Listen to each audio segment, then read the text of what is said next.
Au nom du Père, du Fils et du Saint-Esprit. Amen. Amen. Je vous salue Marie, pleine de grâce, le Seigneur est avec vous. Vous êtes bénie entre toutes les femmes, et Jésus, le fruit de vos entrailles, est béni. Sainte Marie, Mère de Dieu, priez pour nous pauvres pécheurs, maintenant et à l'heure de notre mort. Amen. Esprit Saint, viens nous conduire à la vérité tout entière. Saint Jean, priez pour nous. Au nom du Père et du Fils et du Saint-Esprit. Amen. Amen. Alors, on va parler aujourd'hui de la vie éternelle.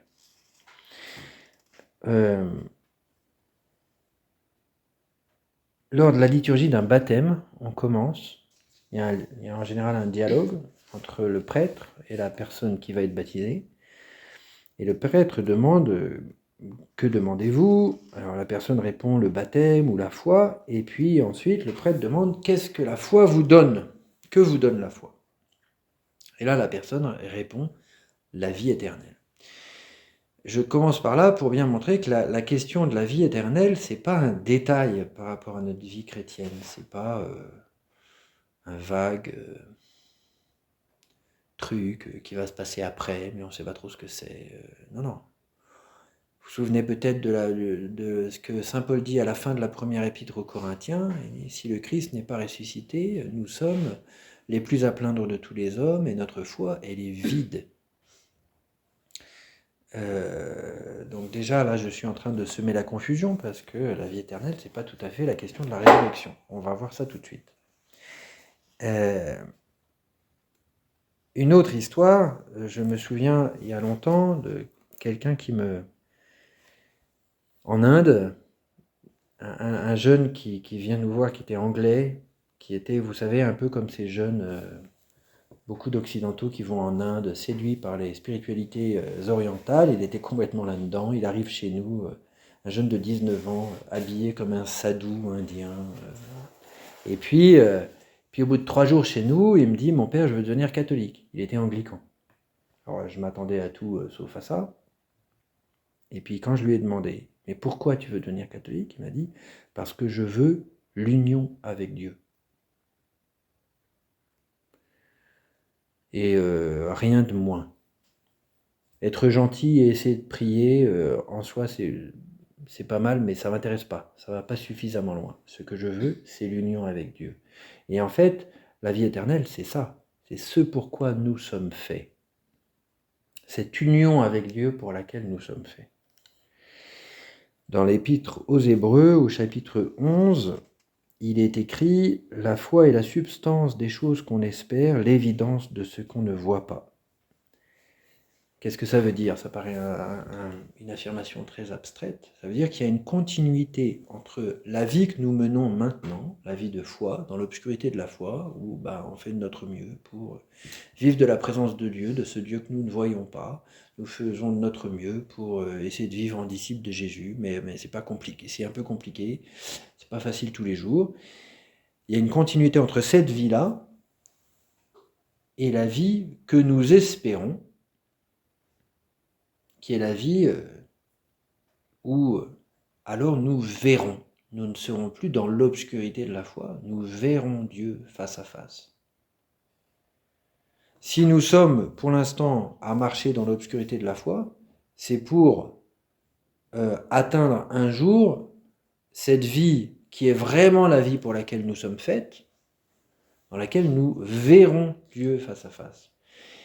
La vie que nous menons maintenant, c'est déjà cette vie-là commencée. Et c'est pour ça qu'elle est inconfortable. Vous voyez ? La vie de foi, elle est, au cas où vous n'auriez pas remarqué, mais je suis sûr que vous l'avez remarqué, pas très confortable. Ben oui, parce qu'on n'est pas fait pour ça. Hein. On est fait pour voir Dieu face à face. J'avais suggéré comme lecture le livre de Job au chapitre 19. Et Job, il exprime bien ça. Il exprime bien ce côté pénible de la vie sur Terre, mais qui s'ouvre sur quelque chose de plus grand. Je ne vais pas tout lire le chapitre 19 du livre de Job, mais Job prit la parole et dit « Jusqu'à quand allez-vous me tourmenter, m'écraser par vos discours? Voilà 10 fois que vous m'insultez et me malmenez sans vergogne. Même si je m'étais égaré, mon égarement resterait en moi seul. Mais en vérité, quand vous pensez triompher de moi et m'imputer mon opprobre, sachez que Dieu lui-même m'a fait du tort et enveloppé de son filet. Si je crie à la violence, pas de réponse. Si j'en appelle, point de jugement. Il a dressé sur ma route un mur infranchissable, mis des ténèbres sur mes sentiers, etc., etc. Et puis, donc, Job qui décrit la ténèbre dans laquelle il vit, sa souffrance, et puis surtout le fait qu'il ne comprend pas. Vous voyez ? C'est ça l'obscurité de la foi. Et puis à la fin du chapitre 19, il dit « Je sais, moi, que mon défenseur est vivant, que lui, le dernier, se lèvera sur la poussière. Après mon éveil, il me dressera près de lui, et de ma chair je verrai Dieu. Celui que je verrai sera pour moi, celui que mes yeux regarderont ne sera pas un étranger. Et mes reins en moi se consument lorsque vous dites « Comment l'accabler? Quel prétexte trouverons-nous en lui ?» Craignez pour vous-même l'épée, car la colère s'enflammera contre les fautes, et vous saurez qu'il y a un jugement. Donc à la fois, il se plaint, Job, de l'obscurité dans laquelle il vit, et en même temps, il dit, je sais que mon défenseur est vivant, et un jour, je le verrai face à face.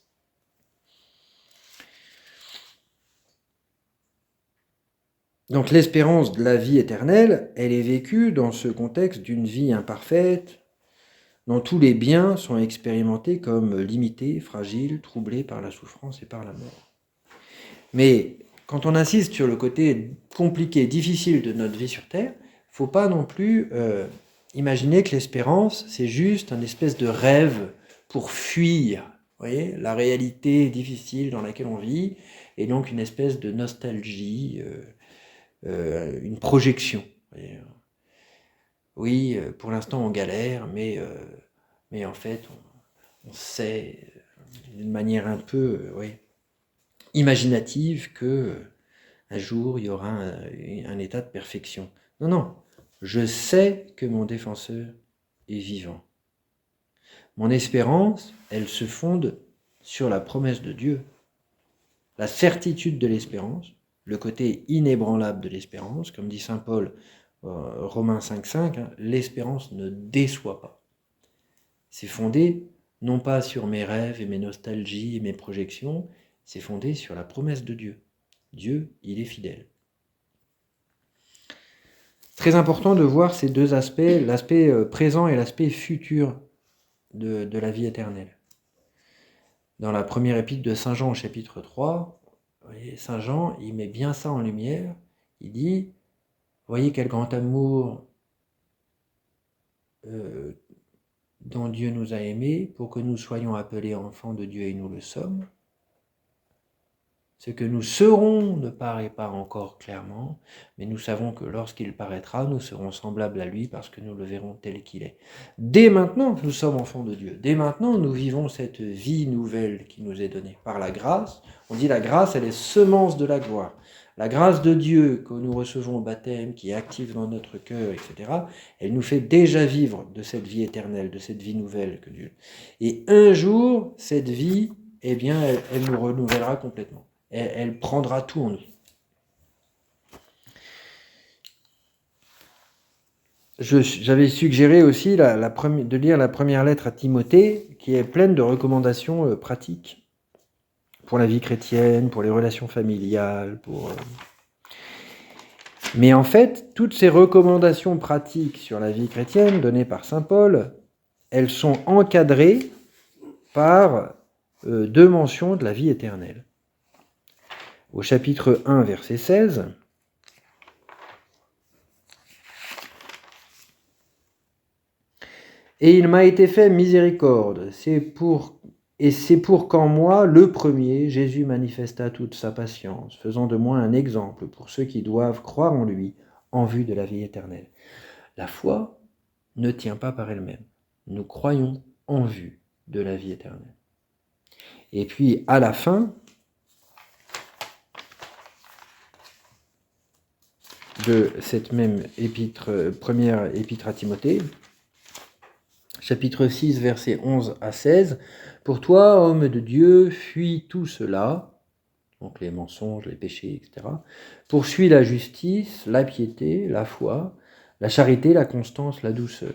Combat le bon combat de la foi, conquiert la vie éternelle, à laquelle tu as été appelé et en vue de laquelle tu as fait ta belle profession de foi en présence de nombreux témoins. Je t'en prie devant Dieu qui donne la vie à toutes choses et devant le Christ Jésus qui, sous Ponce Pilate, a rendu son beau témoignage. Garde le commandement sans tâche et sans reproche jusqu'à l'apparition de notre Seigneur Jésus-Christ, que fera paraître au temps marqué le bienheureux et unique souverain, le roi des rois et seigneur des seigneurs, le seul qui possède l'immortalité, qui habite une lumière inaccessible, que nul d'entre les hommes n'a vu ni ne peut voir. À lui appartiennent honneur et puissance à jamais. Amen. C'est étonnant cette expression de saint Paul. Conquiert la vie éternelle, comme si on pouvait y aller à la force du poignet. Bien sûr que non, hein, puisque saint Paul rappelle juste ensuite, oui, tu as fait profession de foi en vue de cette vie éternelle. Donc, c'est par la grâce de Dieu que nous savons que nous sommes faits pour ça et que la capacité nous est donnée d'orienter nos vies vers cette vie parfaite. L'espérance de la vie éternelle, on pourrait dire que c'est l'aspect le plus pratique de notre foi. Parce que, vous savez, la foi, ça risque toujours d'être un petit peu abstrait, un petit peu intellectuel. Vous voyez, quand on récite le credo, les 14 articles de foi du credo, avec des mots très compliqués, qu'on ne comprend pas trop, consubstantiel au Père, je crois en la résurrection de la chair. Donc on récite humblement, sans trop comprendre ce qu'on dit, la foi que nous recevons de l'Église. Et la foi, ça risque d'être un peu dans la tête, quoi. Et justement, l'espérance en la vie éternelle, on pourrait dire, c'est l'aspect concret de la foi. Pourquoi ? Parce que concrètement, vivre dans l'espérance, c'est vivre des désirs de Dieu pour moi. Et donc, ça veut dire, concrètement, dans ma vie quotidienne, soumettre ma volonté à la sienne. Vous voyez, quand Jésus, à l'agonie, puisque nous sommes à l'entrée de la Semaine Sainte, Jésus à l'agonie dit, non pas ma volonté, mais la tienne. Et bien, dans l'espérance, c'est ça qu'on fait. On présente à Dieu tous nos désirs, nos attentes, et on lui dit que ta volonté soit faite. Celui qui donne une orientation à ma vie, c'est toi. Tous mes désirs, je te les remets, mais je les soumets à tes désirs pour moi. Et en fait, ça, c'est très pratique. C'est très pratique, parce que ça demande concrètement, dans notre vie quotidienne, de chercher à faire la volonté de Dieu. Ça modifie nos manières de vivre, ça modifie nos actions, nos choix, nos décisions. C'est pour ça que je dis, l'espérance, c'est le côté pratique de la foi. C'est pas un truc abstrait, question d'idées.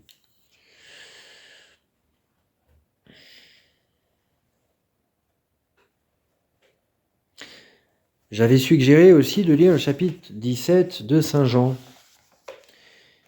qui est cette grande prière que Jésus adresse à son Père juste avant sa passion. Et dans cette prière, Jésus dit quelque chose de très important sur la vie éternelle.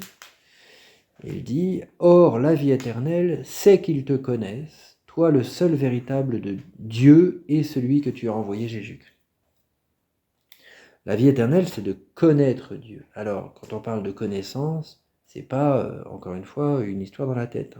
Connaissance du cœur, une connaissance qui nous unit à Dieu. Nous le verrons face à face. Je pense toujours à l'apôtre saint Thomas. Vous voyez, l'apôtre saint Thomas qui, à la résurrection, quand les autres lui ont dit « Nous avons vu le Seigneur », lui, il a refusé de croire. Alors, je serais très curieux de rencontrer l'apôtre saint Thomas au ciel, parce que je l'imagine un peu comme celui qui est toujours en retard. Et dans toutes les communautés, il y a toujours quelqu'un qui est toujours en retard. Et on a l'impression que saint Thomas, dans les apôtres, c'était lui. Vous voyez, c'était lui qui était toujours en retard. Sauf que le dimanche de Pâques, il est en retard et Jésus était déjà reparti. Et ça doit être rude quand même. Enfin, je veux dire, il a du mal le prendre, Thomas. Il a du mal le prendre. Et donc, alors on insiste souvent sur l'incrédulité de Thomas, le fait qu'il se soit durci en disant, voilà, je ne croirai pas, en mettant des conditions. Mais on oublie trop souvent de noter que le désir qu'il formule est un bon désir. Moi, je veux mettre mon doigt dans la trace des clous, je veux mettre ma main dans son côté. Ça veut dire quoi, ça? Ça veut dire, je veux avoir une expérience personnelle, une rencontre personnelle avec Jésus. Je ne suis pas satisfait par ce que vous m'en dites. Cela ne me suffit pas. Mais ça, ce désir-là, il est légitime. L'erreur de Thomas, c'est d'en faire la condition pour qu'il croie. Mais sinon, le désir, il est légitime. D'ailleurs, quand Jésus lui apparaît une semaine plus tard, c'est d'ailleurs très sûr, on pourrait se poser la question, pourquoi une semaine plus tard? Pourquoi Jésus l'a laissé mariner pendant une semaine? C'est quand même particulier. Puis c'était quoi l'ambiance dans la communauté des apôtres pendant une semaine? Avec 10 qui avaient vu Jésus, et puis un qui refusait de croire. Est-ce qu'il a changé d'avis entre-temps? On sait, voilà, bref, faut pas trop commencer à imaginer, mais ça pose quand même plein de questions. Et donc Jésus, quand il apparaît une semaine plus tard, il dit pas à Thomas, t'exagères d'avoir demandé des choses pareilles. Il dit, tu veux mettre ton doigt dans le... Vas-y. Tu veux toucher, touche. Ce qui montre bien que le désir que Thomas exprimait était légitime. Et je dirais même plus, c'est pas seulement qu'il est légitime, c'est qu'il est nécessaire. On ne peut pas avoir la foi sans le désir de voir Dieu. Sinon, c'est bizarre. Et si vous avez un ami très cher et vous lui dites « Je t'aime beaucoup, mais je préfère pas trop te voir », posez-vous des questions, quoi. Je veux dire, c'est un peu bizarre. Je t'aime beaucoup, mais je préfère quand t'es loin. Oui. Dans ce même chapitre 17 de l'Évangile selon saint Jean, il y a toute la question de la gloire. Je t'ai glorifié donc c'est Jésus qui s'adresse à son Père, je t'ai glorifié sur la terre en menant à bonne fin l'œuvre que tu m'as donné de faire, et maintenant, Père, glorifie-moi auprès de toi, de la gloire que j'avais auprès de toi avant que fût le monde. Le Père Marie-Dominique Philippe, quand il commentait ce texte, il disait toujours « La gloire que Jésus a en commun avec le Père de toute éternité, la gloire que le Fils éternel du Père partage avec le Père de toute éternité, c'est la gloire de spirer l'Esprit Saint, d'être source de l'Esprit Saint. Ce qu'on dit dans le credo, il procède du Père et du Fils. Vous voyez ? C'est ça, cette gloire éternelle qu'ils ont en commun. Et donc, le Père Philippe disait, Jésus demande au Père, pour son humanité sainte, et pour son corps qui est l'Église, c'est-à-dire nous, de participer à cette spiration de l'Esprit Saint, de participer à ce dont vivent éternellement le Père et le Fils, dans leur amour l'un pour l'autre, qui sont source de l'Esprit Saint. Que nous rentrions dans cet amour-là. C'est ça la vie éternelle. C'est pas un truc, c'est pas un petit cadeau que Dieu nous fait. Bon allez, t'as été sage, off, vie éternelle. Non, c'est Dieu qui nous fait rentrer dans sa propre vie. On entre dans l'intimité du Père et du Fils, dans cet amour du Père et du Fils qu'est l'Esprit Saint. C'est ça qui nous est promis. Et enfin, je vous avais suggéré de lire les livres 21 et 22 de l'Apocalypse, qui sont en fait la description de la Jérusalem céleste. Et ça fait le lien entre la question de la vie éternelle et la question de la résurrection. La résurrection, c'est-à-dire la glorification de nos corps, qui arrivera à la fin des temps, quand Jésus viendra dans la gloire, On ne peut pas s'étendre sur ces chapitres 21 et 22 du livre de l'Apocalypse, mais on voit que la Jérusalem céleste, elle est décrite avec des pierres précieuses, de l'or transparent comme du cristal, et puis il est dit deux choses très importantes sur la Jérusalem céleste. La première, c'est que dans la Jérusalem céleste, il n'y a pas de temple. Pourquoi ? Parce que Dieu et l'agneau sont son temple. Ça veut dire quoi ça, symboliquement ? Ça veut dire que la présence de Dieu est vécue parfaitement, sans intermédiaire. Il n'y a plus besoin, il n'y a plus de sacrement au ciel. Vous voyez, il y a plus de... C'est en direct. Et puis il est dit aussi que dans la Jérusalem céleste, il n'y a ni soleil, ni lune, parce que la gloire de Dieu l'illumine et l'agneau lui sert de flambeau. Et donc tous ces pierres précieuses, cet or transparent comme du cristal, tout ça, c'est pour exprimer que la lumière de Dieu prend tout, sans obstacle. Il y a une transparence, vous voyez. La matière n'est plus opaque. La sainteté de Dieu rayonne dans toutes ses créatures. Donc ça, c'est la perfection de cette vie éternelle qui sera réalisée au moment de la glorification des corps. Et enfin, j'aimerais terminer par un texte de Benoît XVI, dans sa petite encyclique, qui est très sur l'espérance, qui s'appelle Spe Salvi, qui est très très belle. C'est au numéro 12 de Spe Salvi. Nous désirons en quelque sorte la vie elle-même, la vraie vie, qui ne finisse pas par être atteinte par la mort. Mais en même temps, nous ne connaissons pas ce vers quoi nous nous sentons poussés. Nous ne pouvons pas cesser de nous diriger vers cela, et cependant, nous savons que tout ce que nous pouvons expérimenter ou réaliser n'est pas ce à quoi nous aspirons. Cette chose inconnue est la véritable espérance, qui nous pousse, et le fait qu'elle soit ignorée est en même temps la cause de toutes les désespérances, comme aussi de tous les élans positifs ou destructeurs vers le monde authentique et vers l'homme authentique. L'expression « vie éternelle » cherche à donner un nom à cette réalité connue et inconnue. Il s'agit nécessairement d'une expression insuffisante qui crée la confusion.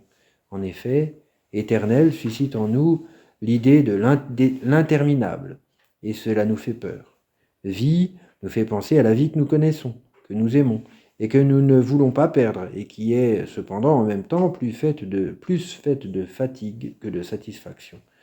De sorte que, tandis que d'un côté nous la désirons, de l'autre, nous ne la voulons pas. Nous pouvons seulement chercher à sortir par la pensée de la temporalité dont nous sommes prisonniers, et en quelque sorte prévoir que l'éternité n'est pas une succession continue des jours du calendrier, mais quelque chose comme le moment rempli de satisfaction, dans lequel la totalité nous embrasse et dans lequel nous embrassons la totalité. Il s'agirait du moment de l'immersion dans l'océan de l'amour infini, dans lequel le temps, l'avant et l'après, n'existent plus. Nous pouvons seulement chercher à penser que ce moment est la vie au sens plénier, une immersion toujours nouvelle dans l'immensité de l'être, tandis que nous sommes simplement comblés de joie. C'est ainsi que Jésus l'exprime dans Jean.